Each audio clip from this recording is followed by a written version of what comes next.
السلام علیکم، دس از می عائشہ نذیر اور آپ دیکھ رہے ہیں میرا digital YouTube channel. So let start this video of editorial discussion. Today the topic is bad air. آج کے اس پریس میں بات کی گئی ہے کہ جو آب و ہوا ہے اس سے ریلیٹڈ جو مصیبتیں ہیں وہ ہماری زندگیوں کو، ہمارے معاش کو، یعنی ہمارے کاروبار پر تباہ کن اثرات ڈال رہی ہیں.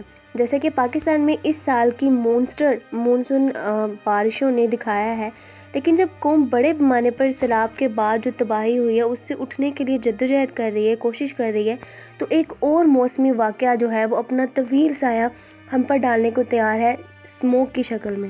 جیسے کہ ہر سال دیکھنے میں آتا ہے کہ جیسے ہی موسم سرما شروع ہوتا ہے تو ماحولیاتی آلودگی جو ہے وہ ملک کے بڑے بڑے حصوں کو، شہروں کو، جیسے کہ خاص طور پر لاہور، کراچی، پشاور، ان میں انسانی صحت پر واضح اثر ڈالتی ہے، اور یہ شہر باقاعدگی سے بدترین ہوا کے معیار کے ساتھ میٹروپولز کی فہرست میں سب سے اوپر دیکھے جا رہے ہیں. جیسے کہ ہم بات کریں کہ حال ہی میں ورلڈ بینک کی طرف سے ایک مطالعہ کیا گیا ہے اور اس کو رپورٹ کیا گیا ہے، جس سے ہمیں پتہ چلا ہے کہ خراب ہوا ایک مسئلہ ہے جو کہ پوری جنوبی ایشیا میں مشترکہ طور پر ایک بڑا مسئلہ بنا ہوا ہے، اور جب تک پورے خطے کے جو لوگ ہیں وہ ایک نقطہ نظر پر نہیں آتے، جو حالات ہیں وہ مزید بہتر ہوتے چلے.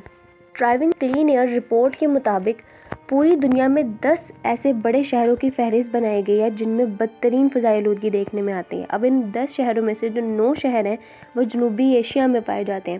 جیسے کہ مطالعے میں مزید نوٹ کیا گیا ہے کہ جو فضائی آلودگی ہے وہ سانس کی بیماریوں سے لے کر وقت سے پہلے مواد کا سبب ہیں. فضائی آلودگی کی اہم کرداروں میں زیادہ اخراج والے ٹھوس ایندھن کو جلانا، اس کے علاوہ جو اینٹوں کے بھٹے ہیں ان سے دھواں نکلنا، جو میونسپل فضلہ ہے اس کو جلا دینا، اس کے علاوہ جو انسانی تدفین ہے، یہ ساری کی ساری شامل ہیں جو کہ فضائی آلودگی میں اہم کردار ادا کرتی ہیں.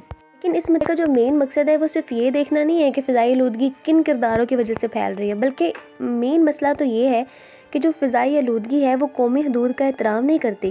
یہ ایک ملک کی خراب ہوا دوسری ریاستوں کو متاثر کرنے کی پابند ہے. یہی وجہ ہے کہ اس اہم چیلنج سے نپٹنے کے لیے پورے کے پورے خطے کے لوگوں کو ایک مشترک نقطے سوچ بچار کرنا ہوگا. اس اہم ماحولیاتی اور صحت کے مسئلے پر تعاون یقیناً کہے جانے سے کہیں زیادہ آسان ہے، جس کی بنیادی وجہ جنوبی ایشیا میں انضمام کی کمی، مطلب کوئی مل بیٹھ کے بات کرنے نہیں چاہتا، خاص طور پر پاکستان بھارت تعلقات کے ٹھنڈے پڑنے کی وجہ ہے. پھر بھی اگر موجودہ صورتحال برقرار رہی تو دنیا کی 1/4 آبادی ایک دن تازہ ہوا کے لیے ہانپنا شروع ہو جائے گی، لیکن ان کو جو صاف ہوا ہے اس کی فراہمی ممکن نہیں ہو سکے گی. بلا شبہ ریاستوں کو فضائی آلودگی کو محدود کرنے کے لیے اندرونی اقدامات کرنے کی ضرورت ہے، اور یہ سب سے مین اور اہم کام ہے.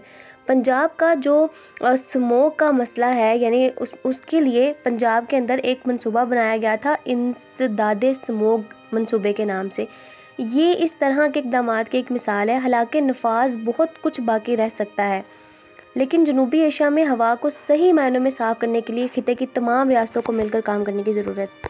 اب ان سارے اقدامات میں جو ہمارا عالمی بینک ہے وہ کوآرڈینیشن مانگتا ہے، وہ سفارش کرتا ہے کہ جو گورنمنٹ ہے اس کو کیا کرنا چاہیے کہ اس کو علاقوں میں کریڈیبل سائنٹیفک انسٹیٹیوٹ کی کریشن کرنی چاہیے، بنانے چاہیے، جو کہ انالائز کریں کہ air quality, regional air quality کیا ہے اور جو پاپولیشن ہے اس کا بیہیورل چینج کیا آ رہا ہے. اگر ان ساری چیزوں کا ڈیٹا شیئر کیا گیا تو اس چیزوں پر جو ہے وہ کنٹرول کیا جا سکتا ہے. اس پریس میں بتایا گیا ہے کہ شاید سارک جو خود ہوا کے لیے ہانپ رہا ہے، اس مشترکہ ماحولیاتی خطرے سے نپٹنے کے لیے دوبارہ زندہ کیا جا سکتا ہے. جیسے کہ WB کا مطالعہ کہتا ہے کہ آگے کا راستہ آسان نہیں ہے، لیکن اب وقت ہے کہ صاف ہوا کی طرف سفر کرنا چاہیے. یہ سب اقدامات نہ لیے گئے تو آنے والا جو مستقبل ہے وہ بالکل دم گھٹنے والا ماحول ہوگا، جہاں لاکھوں سینکڑوں لوگ لفظی طور پر سانس لینے کے لیے جدوجہد کر رہے ہوں گے. So this is all about the first editorial of the day. Stay tuned, see you in the next video. Till then, Allah Hafiz.